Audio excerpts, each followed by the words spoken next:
దాచపల్లి పట్టణానికి చెందిన ఇద్దరు మహిళలు పిడుగురాళ్ల మండలం వీరపురం గ్రామానికి రోజువారీ వ్యవసాయ కూలీ నిమిత్తం పనులలో ఆటోలో వెళ్లి అక్కడి నుంచి పొలానికి నడిచి వెళ్తున్న సమయంలో ఇద్దరు దుండగులు మహిళలను అడ్డగించిన కత్తులతో బెదిరించి వారి వద్ద ఉన్న బంగారు తాడు, లాకెట్, సెల్ ఫోను లాక్కుని పరారయ్యారు. బాధితుల ఫిర్యాదు మేరకు కేసు నమోదు చేసుకుని పోలీసులు దర్యాప్తు చేస్తున్న పిడుగురాళ్ల పోలీసులు దర్యాప్తు చేస్తున్నారు.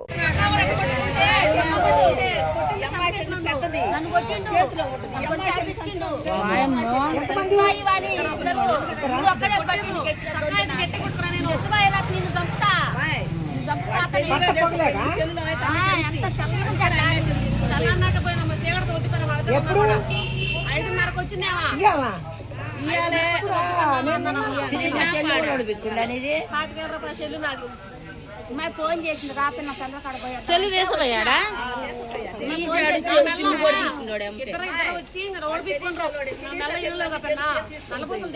పడేసిపోయారు.